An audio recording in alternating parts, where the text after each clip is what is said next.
Bonjour, je suis Franck Dormois et aujourd'hui je vais vous présenter la distillerie La Favorite, qui est une ancienne distillerie très vieille qui date de 1776, qui produisait du sucre depuis 1776, et en 1905 mon arrière-grand-père a racheté cette sucrerie en vente aux enchères et a transformé la production de sucre en une production de rhum agricole, et donc on produit du rhum agricole depuis 1905, et puis depuis 1996 on produit du rhum agricole AOC, donc avec un label de qualité, etc.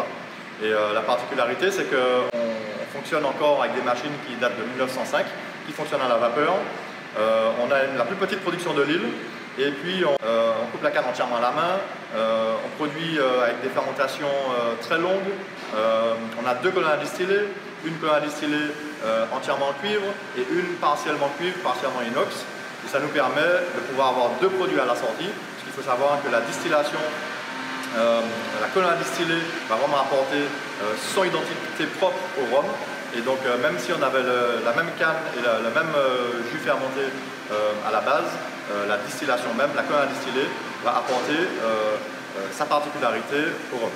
Et donc on va séparer le rhum des deux colonnes à distiller, et on a une colonne qui va nous produire ce qu'on appelle le cœur de canne et une autre colonne qui va nous produire ce qu'on appelle le thon. On produit du rhum, on produit à peu près entre 300 et 400 ml de rhum par an, et on passe à peu près 6000 tonnes de canne. On produit du rhum blanc, et ensuite on va garder une partie de ce rhum-là blanc pour faire nos rhums blancs qu'on met en bouteille, etc. Et puis on va garder une partie du rhum blanc qu'on va garder pour faire des mises en vieillissement. Donc là, nous sommes dans les chais de vieillissement, et donc on met à peu près 20% de notre fabrication annuelle en vieillissement. Donc ce sont des fûts de bois de chêne. On achète beaucoup de fûts d'occasion chaque année.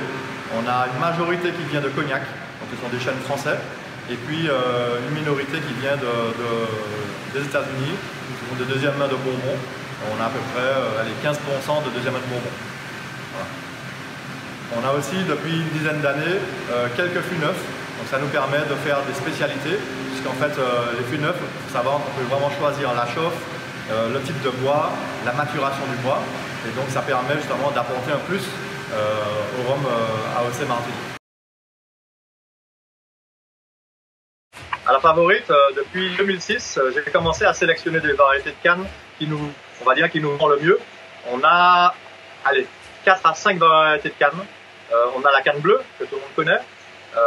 Donc ils ont des noms, les vrais noms, c'est des noms avec des numéros, c'est pas très intéressant. Alors, je vous en donne un. La canne bleue, c'est B69566. Simplement B, ça désigne que c'est une variété qui vient à la base de la Barbade. 69, pardon, c'est 1969, et 566, c'est l'échantillon 566 qui a été sélectionné. Et donc on a la canne bleue, donc on a ce qu'on appelle la canne roseau, la canne rouge, la canne Zicac.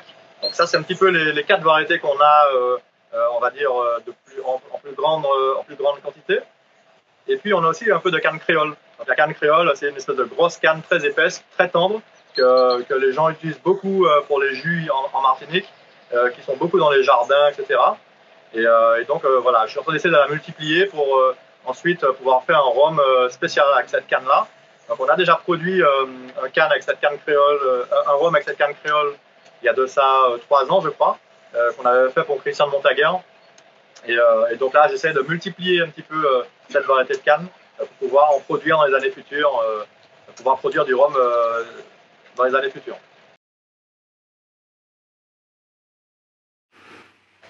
Alors c'est une bonne question, et dites-vous que je me la pose déjà depuis un moment. C'est vrai que le cœur de rhum, historiquement à La Favorite, on l'a toujours mis à 40 degrés. Alors je ne sais pas si c'était pour une question de, justement, parce qu'avant il faut savoir que les gens n'aimaient pas trop les alcools forts, etc.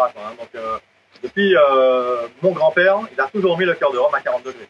Alors c'est vrai qu'on est resté sur du 40 degrés, mais je constate que depuis quelques années, il y a un engouement pour des trucs un peu plus péchus, et donc on se pose la question là, peut-être pour la mettre un petit peu plus fort. Alors le cœur de rhum ne sera jamais à 50 degrés, hein, mais je vois bien un petit 43, 44 pour le cœur de rhum, ce serait pas mal.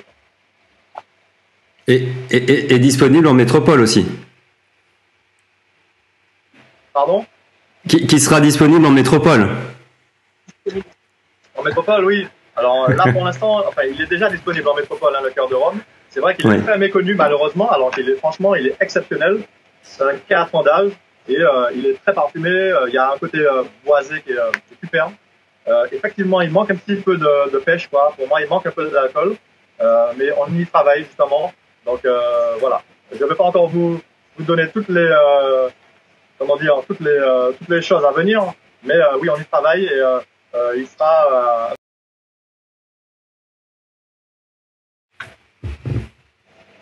Alors, Sébastien, quand tu viendras me voir prochainement, je t'emmènerai voir les parcelles que j'ai plantées en Cannes-Créole.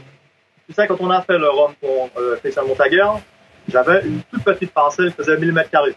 Et mon objectif, depuis longtemps, c'était justement de multiplier cette canne. Imagine qu'à la base, j'avais récupéré une dizaine de cannes dans un jardin créole, quoi, chez un planteur. Et puis je l'ai multiplié au fur et à mesure. J'ai réussi à faire 1000 mètres carrés. Et puis ensuite, Christian de Montaguer, qui voulait fêter ses 10 ans, il m'a demandé de faire un produit particulier pour lui. Et puis je me suis dit, bon, allez, c'est l'occasion d'essayer de faire un produit spécial avec cette variété de canne. Et donc, on l'a fait spécialement pour lui. Mais cette année-là, on n'a pas pu multiplier les 1000 mètres carrés qu'on avait déjà plantés, puisqu'on avait passé cette canne en distillerie pour produire le rhum de Christian. Donc, depuis 2 ans, là, j'ai recommencé à la multiplier, mais ça prend du temps. 1000 mètres carrés, j'arrive à faire peut-être 3000 l'année d'après, et puis ensuite, l'année d'après, encore 5000, tu vois. Mais pour qu'on puisse faire un produit avec des quantités assez raisonnables, etc., il faudrait que j'ai au moins 1, 2, 3 hectares, ce serait bien, quoi. Voilà. Donc là, je continue à multiplier. Et donc, je te propose, Sébastien, de revenir nous voir et puis je t'emmènerai voir les parcelles. La Bel Air, on a sorti la première Bel Air en 2016, d'accord. Donc c'était la première version qui a fait fureur d'ailleurs. Et c'était quelque chose que je voulais faire déjà depuis plusieurs années. Alors c'est vrai qu'il y a mes confrères de Guadeloupe qui avaient déjà fait des partenaires. On n'a pas nommé Monsieur Lanto. Et puis ça m'a conforté un petit peu dans mon idée que j'avais depuis quelques années. Et donc on a sorti le Rivière Bel Air en monovariétal, donc en canne rouge. Et ça fait fureur. Et puis 2 ans après, on a sorti la digue. Donc on s'est dit c'est pas mal de pouvoir comparer deux variétés de canne, 2 parcelles de canne vraiment distinctes. Donc il y en a une, Rivière Bel Air, qui est près de la rivière, une autre, la digue, qui est plus sur une colline. Donc voilà, on pourrait avoir deux sols différents, 2 microclimats différents, etc. Et donc c'était sympa, je trouvais, de pouvoir proposer aux consommateurs, voilà, de pouvoir goûter les 2 types de cannes avec 2 types de climats différents, etc. Et ça a plu. Voilà, donc depuis 2 ans, on continue à faire cette digue et cette Bel Air, donc depuis 3 ans. Chaque année, le rhum est différent. Malgré que ce soit la même canne, la même parcelle, etc. Il faut savoir aussi qu'il y a un côté fermentation qui va apporter des différences, un côté distillation aussi. Donc il y a le côté millésime aussi qui va sortir, qui va donner une différence, voilà. Et moi je trouve que c'est ce qui est bien, quoi, c'est que d'une année à l'autre, on n'aura pas exactement le même produit. Si on avait exactement le même produit, ça aurait été un peu dommage, voilà. Alors que là, le consommateur peut à chaque fois regoûter celui de l'année, etc. Et je trouve que c'est pas mal. D'une année à l'autre, voilà, donc comme je disais, il y a des différences sur le produit et il y a des fois où ça plaît plus ou moins. Pour vous donner on va dire mon opinion personnelle, la Bel Air 2019 pour moi c'est le plus réussi, c'est le plus équilibré, je le trouve vraiment exceptionnel. Le 2016 il a fait fureur, il était doux, etc. Mais il y avait un petit côté minéral, on va dire, qui me gênait un petit peu moi personnellement. Mais vous savez, je suis très critique dans ce que je fais. Mais pour moi, le 2019, c'est vraiment le meilleur, en tout cas, des 3 Bel Air. La digue, la 2018 était pas mal. Il y avait un côté végétal qui était assez marqué. Et le 2019 a un côté un peu plus floral. Voilà. Mais c'est vrai que quand on compare avec la Bel Air, voilà, j'ai une petite préférence pour la Bel Air. Après, chacun ses goûts et je vous propose d'ailleurs de goûter et puis de me faire du retour, comme ça je pourrais voir.